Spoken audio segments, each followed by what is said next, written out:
Good morning 10th class. आज हम पढ़ेंगे क्या, जड़ी बूटियाँ एवं उसके औषधि उपयोग। तो भारत क्या है, शुरू से मतलब विभिन्न जलवायु का प्रदेश रहा है। यहाँ वन क्षेत्र ज़्यादा रहे हैं, तो हर प्रकार के यहाँ पेड़ पौधे जड़ी बूटियाँ उपलब्ध रही हैं। और शुरू में भी देखा जाता था, हमारे यहाँ जो है वो पेड़ों को अत्यंत मतलब महत्व दिया जाता था, पूजा की जाती थी। पूजा हम पेड़ों की क्यों करते थे? इसीलिए करते थे कि कहीं ना कहीं वो हमारी प्रकृति को सेव करते, रक्षा करते। और पूजा के बहाने जब हम किसी भी वृक्ष की पूजा करते हैं तो उसको काटते नहीं हैं, है ना। और ताकि वातावरण में भी क्या शुद्ध बना रहता, मतलब हवा देते रहते हैं पेड़। और हम इसीलिए मतलब भारत में प्राचीन सभ्यता शुरू से जो चली आ रही है उसमें हम वृक्ष की पूजा करते हैं।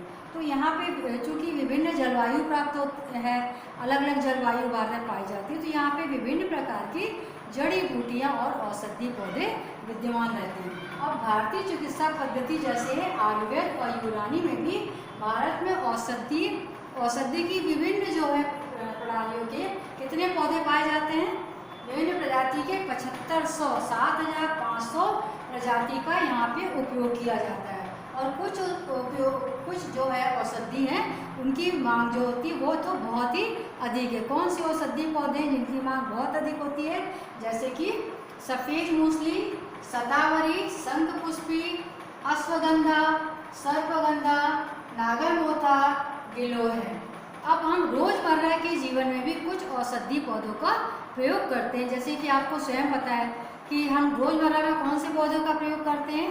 जैसे कि हम ले लेते हैं तुलसी। तुलसी तो पूजा के रूप में पूजी ही जाती है और यह हर घर में विद्यमान भी होती है। ज़्यादातर जब हमको सर्दी जुकाम हो जाता है तो हम तुलसी की पत्ती का काढ़ा बना के यूज़ करते हैं, है ना। उसी प्रकार हम और दैनिक जीवन में कौन सी चीज़ का प्रयोग करते हैं? हम दैनिक जीवन में हल्दी, जो कि हम डेली जो है अपने भोजन के रूप में उसको हम ग्रहण करते हैं। क्यों? क्योंकि हल्दी बहुत ही फ़ायदा करती है अपने भोजन के, अपने उसमें एंटीसेप्टिक होती है ना। और इसको लगाने के भी काम आ जाती है। जैसे यदि कहीं चोट लग जाती है तो उसमें हम उसको गर्म करके हल्दी का लेप लगा लेते हैं। इस प्रकार हल्दी जो है वो सौंदर्यवर्धक भी है।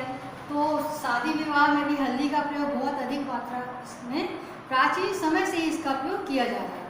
तो डेली उपयोग में भी हम कई प्रकार के औषधि का प्रयोग करते चले आ रहे हैं। और जैसे कि नीम, अब नीम तो वायु को मतलब नीम का जो पौधा होता है वह वातावरण को, उसकी जो हवा होती है अत्यंत शुद्ध मानी गई है। हालांकि नीम के पेड़ की ढाल कमज़ोर होती है इसलिए उस पर चढ़ना नहीं चाहिए, बट नीम का जो पौधा जो है वो क्या करता है, वातावरण को शुद्ध करता है। और नीम हम उसको किस लिए कर रहे हैं? क्योंकि नीम जो है अत्यंत कड़वी जरूर होती है लेकिन वह हमारे रक्त की सफाई करती है। इसीलिए दैनिक जीवन में भी कई लोग उसको डेली, उसकी जो छोटी खोपड़ी होती हैं उसका प्रयोग वो चबा के उसको खा लेते हैं, जिससे क्या होता है, रक्त साफ होता है, मतलब खून आपका साफ होता है। और आंवला, अब आंवला में क्या पाया जाता है? आंवले में विटामिन सी पाया जाता है और आंवला भी हमारे यहाँ हमेशा ही उपलब्ध होता है, ठीक है।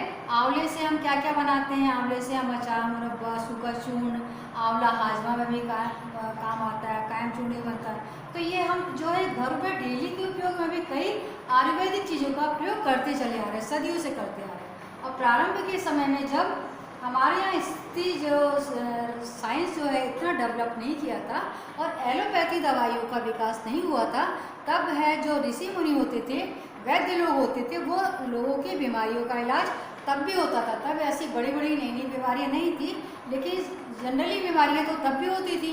जैसे किसी को सर्दी जुकाम हो गया और बुखार आ गया, फोड़ा हो गया, तो इस तरह की जो बीमारी होती थी तो उसमें ये वैद्य राज जो लोग होते थे ना, वो लोग उनका इलाज घर में ही करते थे। तो वो कैसे करते थे? जो आयुर्वेदिक जो पौधे, जो जड़ी बूटियाँ होती थी, उनकी जड़ को कूट कर उससे वो लेप लगा दिया करते थे, लोगों का फोड़ा ठीक हो जाता था। और बुखार आ जाए तो उसकी वो दवा दे देते थे। सूजन आ जाती थी तो उसको कोई पत्ता है जो उसको लिया, उसको गर्म करके तेल में उसको बांध दिया, लोगों का सूजन कम हो जाती थी। तो ऐसे डेली जो चिकित्सा होती है जो कि आम जीवन में लोगों को हमेशा लगी ही रहती है। छोटे मोटे जो इलाज होते थे वो किसके माध्यम से होते थे? औषधीय पौधों के माध्यम से ही होते थे। और आजकल तो औषधीय चीज़ का आप लोग जैसे जानते होंगे कि बहुत ही ज़्यादा उपयोग होने लगा है। जिस प्रकार आजकल जो बीमारियाँ फैल रही हैं उसमें लोगों ने फिर से एलोपैथी चिकित्सा की ओर ना जाकर आयुर्वेदिक चिकित्सा में फिर से ध्यान देने लगे। अभी जैसे वर्तमान में जो बीमारी फैल गई है उसमें लोग आयुर्वेदिक चीज़ का ही काढ़ा बनाकर पी रहे हैं। तो उसमें जो दालचीनी, काली मिर्च, अदरक, तुलसी, इन सब चीज़ों का जो काढ़ा होता है तो इससे क्या होती है, हमारी बॉडी का क्या होती है, रोग प्रतिरोधक क्षमता होती है हमारे शरीर की, वो क्या होती है, रोग प्रतिरोधक क्षमता बढ़ती है। तो जब किसी को बीमारी कब घेर लेती है, जब वह अंदर से कमज़ोर होता है।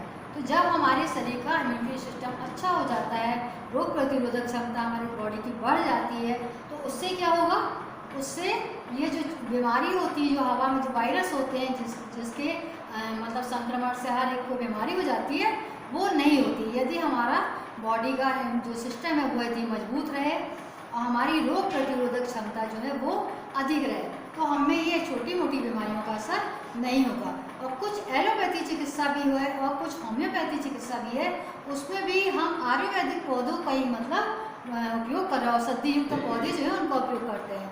जैसे कि होम्योपैथी जो चिकित्सा होती है उसमें अर्निका नामक पौधे की वृक्ष का उपयोग किया जाता है। अर्निका नामक पौधे से उसमें दवाई बनाई जाती है। और एलोपैथी में भी हम क्या करते हैं, सिनकोना नामक वृक्ष की, कौन से, सिनकोना नामक वृक्ष की जो छाल होती है उससे क्या करते हैं, कुनैन नामक दवा बनती है।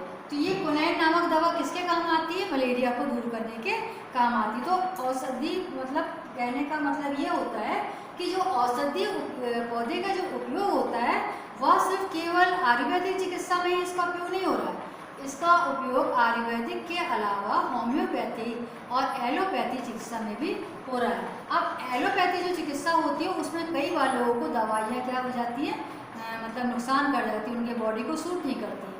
लेकिन होम्योपैथी और ये आयुर्वेदिक जो ऐसी दवाइयाँ होती हैं वो यदि आपको फ़ायदा नहीं करेंगे तो वो आपको नुकसान भी नहीं करेंगे, शरीर के अंदर कोई नुकसान भी नहीं करते। और जो ये रासायनिक दवाइयाँ बनती हैं एलोपैथी, तो ये कई बार लगातार जो हम सेवन करते हैं तो उससे हमको दूसरे रोग जन्म लेते हैं। जैसे कंटिन्यू यदि हम दर्द निवारक दवाई खाते जाएंगे, थोड़ा सा भी हमको कोई भी दर्द हुआ और मैं दर्द निवारक गोली खा लूँ, यदि वो हमारी शरीर में आदत बन जाएगी तो एक दिन ऐसा होता है कि वो दवा भी हमारे काम नहीं आती है और वो धीरे धीरे क्या होता है, हमारे शरीर की किडनी को खराब कर देती है। इसलिए हमको जो है कि एलोपैथी चिकित्सा मतलब तभी करना चाहिए जब बहुत ही ज़्यादा ज़रूरी हो, और वैसे छोटे मोटे जो चिकित्सा जो होती है वो हम अपने घरेलू इलाज से ठीक कर सकते हैं।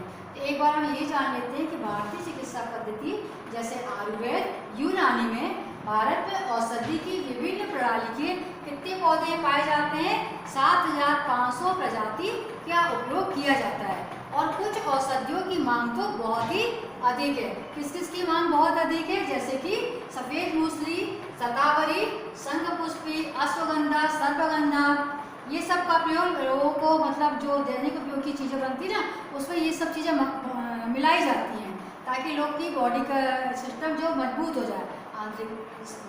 और नागरमोथा, गिलोय है ना। अब रोज़मर्रा के जीवन में भी हम जैसे कि कई पौधे का प्रयोग करते हैं, जैसे आजकल एलोवेरा तो आजकल घर घर विद्यमान है। और ये आप लोग को भी पता है कि एलोवेरा का प्रयोग कहाँ किया जाता है।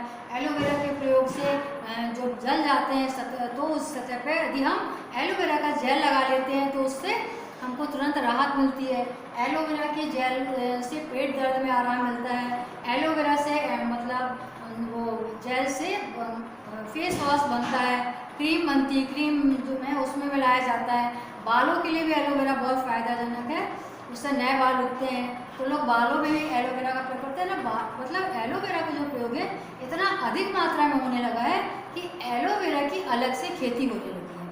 ठीक है, तो अलग से खेती इसलिए होने लगी क्योंकि इसका प्रयोग जो है पूरे विश्व में बहुत ज़्यादा मात्रा में बढ़ गया है एलोवेरा का प्रयोग। तो ये भी क्या हो गया, औषधीय पौधे में आ गया। इस प्रकार जो दैनिक जीवन में भी हम देख रहे हैं, जो हमारे घर में भी विद्यमान होती है, ऐसा नहीं कि ये पौधे सिर्फ जंगल में ही उपलब्ध होते हैं। कुछ पौधे ऐसे होते हैं जो हमारे आसपास भी विद्यमान होते हैं, उनसे भी वो चीज़ बनाई जा सकती है। जैसे बबूल बबूल से बबूल टूथपेस्ट बनता है जो कि दांत में कीटाणुओं का नाश करता है, ये आयुर्वेदिक में आता है ना। इस प्रकार कई चीज़ें ऐसी होती हैं जो आयुर्वेदिक चीज़ों का हम उपयोग दैनिक जीवन में भी करते चले आ रहे हैं और सदियों से करते आ रहे हैं। जैसे कि नीम का प्रयोग प्रारंभ में नीम का प्रयोग लोग दातुन बना के करते थे, तो कहीं ना कहीं इसका जो इफेक्ट है वो किससे पड़ता है, कीटाणु नाशक से होता है, क्योंकि प्रारंभ में इतना दवाइयाँ बनाई भी नहीं गई थी और लोग नीम की दातुन करते थे। क्यों करते थे, क्योंकि नीम में क्या होता है, हल्का कड़वापन होता है।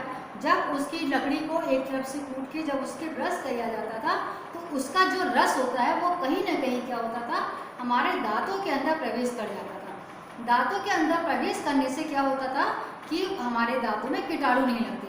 आज जितना साइंस ने तरक्की कर ली है, जितनी हमारे यहाँ एलोपैथी दवाई आ गई, ब्रश आ गए, पेस्ट आ गए, आज आप देखिए तो उतनी ही बीमारियाँ दांत की बढ़ती जा रही है। लेकिन प्रारंभ में ये बीमारियाँ बहुत कम थी, क्योंकि लोग प्रारंभ में केमिकल युक्त चीज़ों का प्रयोग बहुत ही कम करते थे। नहाने के लिए भी वो साबुन का प्रयोग न करके मुल्तानी मिट्टी, जो कि एक नेचुरल होती है, नेचुरल चिकित्सा होती है, और नेचुरल उसमें वो मिट्टी का प्रयोग ही वह सर धोने के लिए, नहाने के लिए प्रयोग करते थे। अब जब केमिकल नहीं होता था तो बॉडी में किसी प्रकार का इन्फेक्शन नहीं होता था, बाल भी जल्दी खराब नहीं होते थे। तो प्रारंभ से भी हमारे देश में मतलब आयुर्वेदिक चिकित्सा, औषधीय पौधे, इसका प्रयोग होता चला आ रहा है ना। अब इतना समझ में आ गया। तुलसी, हल्दी का भी बता दिया आपको प्रयोग। नीम का भी आपको हमने प्रयोग बताया है अभी। और नीम का प्रयोग किसके लिए किया जाता है, क्योंकि नीम क्या होती है, कीटाणुओं का नाश करती है नीम। आंवला में विटामिन सी पाया जाता है। हल्दी एंटीसेप्टिक होती है। तुलसी का काढ़ा बनाया जाता है।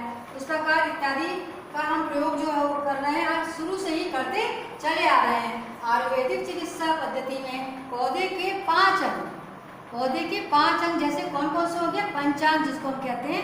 पंचांग में क्या क्या ले लिया हमने, उसका तना, उसकी जड़, उसकी फूल, उसकी पत्तियां और फल।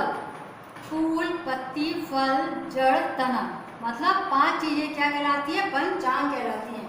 इसका भी हम प्रयोग शुरू से करते चले आ रहे हैं, इसका प्रयोग शुरू से ही उपयोग किया जाता है। अब होम्योपैथी में अर्निका नामक जो पौधा है उससे दवाएं तैयार की जाती है, और एलोपैथी में हम सिनकोना नामक जो वृक्ष होता है उसकी छाल से कुनैन नामक दवाई बनाई जाती है, जिसका प्रयोग हम करते हैं किसके लिए, मलेरिया की रोकथाम के लिए। इससे दवाई बनाई जाती है कुनैन की गोली, जो कि मलेरिया की रोकथाम के लिए बहुत ही उपयोगी होती है। इस प्रकार हम देख रहे हैं कि जो हमारी औषधि जो पौधे हैं इसका प्रयोग हर चिकित्सा पद्धति में किया जाता है। तो आज हमने इसकी प्रमुख जड़ी बूटियाँ, औषधि उपयोग के बारे में पढ़ लिया है। अब हम इसके अगले चैप्टर में अलग अलग जो औषधि 5 औषधि पौधों के बारे में आपको बताएंगे कि ये कहाँ कितनी मात्रा में पाया जाता है, इसका उपयोग कैसे किया जाता है, और इसके प्रयोग करने से कौन कौन सी बीमारियां हैं जो कि दूर हो जाती हैं।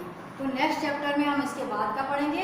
आज हमने पढ़ लिया केवल जड़ी बूटियाँ एवं उनके औषधि प्रयोग। तो आज के लिए जो इतना ही, अगली बार हम इनके 5 जो आपको हमेशा आते हैं, हर साल एग्जाम में 5 औषधि पौधों का आता ही है आपको नाम लिखने के लिए।